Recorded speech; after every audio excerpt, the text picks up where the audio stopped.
Hi everyone. As last time we saw two case studies, Sri Lanka and Belgium. We shall compare both the cases. Majoritarian policy in Sri Lanka led to conflict. Accommodation policy led to peace in Belgium. So Sri Lanka's policy of majority government led to conflict, but accommodation policy of Belgium led to peace and harmony in Belgium. This is first comparison. Second, majoritarian policy in Sri Lanka led to demand of separate state for a particular linguistic group, while accommodation policy made all linguistic community to live together in the same country. So, unity through diversity we can see in Belgium.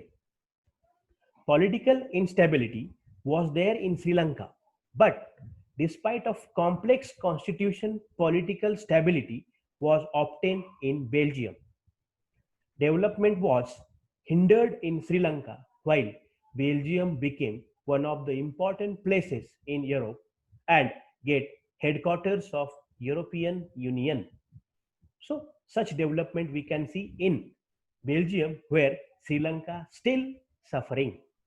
By these two examples, it can be concluded that power sharing is a sustainable model for governance, stability, peace, harmony, and development.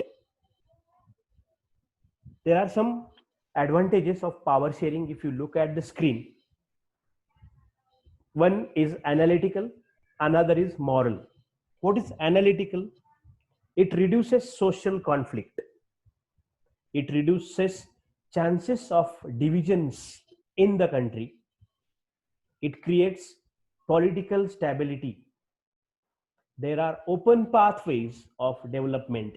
If you look at analytical way of advantages of power sharing, these ways are there. If you go with moral, power sharing is the very spirit of democracy. A democratic rule involves sharing power with those affected by its exercise and who have to live with its effects. People have a right to be consulted on how they are to be governed, or a legitimate government is one of where citizens through participation acquire a stake in the system. So both analytical and moral advantages we saw of power sharing. How is power sharing beneficial for everyone? We'll go ahead. There are different forms of power sharing. Most of you must think that sharing power is equal to dividing power is equal to weakening the country. When we divide the power, country will be weakened. How? And how to save from this? The similar thing was believed in the past. This thing was also considered and believed in the past time. It was assumed that all the power of government must reside in one person or group of persons located at one place. Otherwise, it would be very difficult to make quick decisions and to enforce them. But these nations have changed with the emergence of democracy. In a democracy, people rule themselves through institutions of self government. Everyone has a voice in the shaping of public policies. Therefore, in a democratic country, political power should be distributed among citizens. In modern democracies, power sharing can take many forms as mentioned below. We can see forms of power sharing. First, power is shared among different organs of government such as the legislature, executive, and judiciary. This is called horizontal distribution or horizontal sharing of power because it allows different organs of government placed at the same level to exercise different powers. such as such separations ensures that none of the organs can exercise unlimited power. Each organ checks the other. This arrangement is called system of check and balance. Each is distributed, each has a power, and everybody will cross check. So there will be system of check and balance. Second, power can be shared among governments at different levels.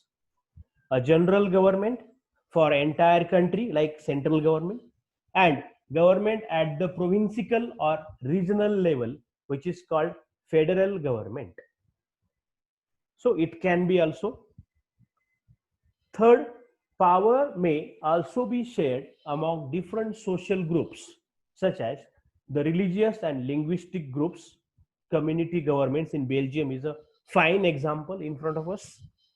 This method it used to give minority communities a fair share in power. Fourth type we can see, power sharing arrangement can also be seen in the way political parties, pressure groups and movements, because control or influence those in power. When two or more parties form an alliance to contest elections, and if they get elected, they form a coalition government and thus share power. So these four types we saw of power sharing, or there are different forms of power sharing. If you look at horizontal in a broader way through graphics, you can see if India's government, we have legislative, executive and judiciary. It is horizontal. So horizontal sharing of power we can say for our central government, which is there. Then we have organs in our government, because our central government is not one for our country. First is our central government. Second, we have state government for different states. Then we have municipalities for local governments, and very small area, that is village, we have gram panchayats. This can be called vertically power sharing, from downward to upward and upward to downward, as necessity as government works. Then this power sharing we saw already. This is for simplest way. We can look at this flow chart where power can be shared in different groups or forms. Now, what is importance of power sharing? You will find the answer to this question. The following points are stating this, that the power sharing is desirable or important. First, power sharing is good because it helps to reduce the possibility of conflict between social groups. We saw Sri Lanka. Then Belgium. Second, the second reason is that a democratic rule involves sharing power with those affected by its exercise and who have lived with its effect. People have a right to be consulted on how they be governed. Let us call a first set of reason prudential and the second moral.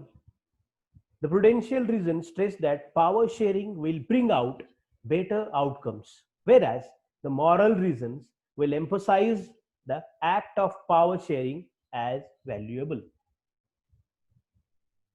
So this way we saw power sharing and how power sharing is important for us, because power sharing is a desirable way in front of everyone.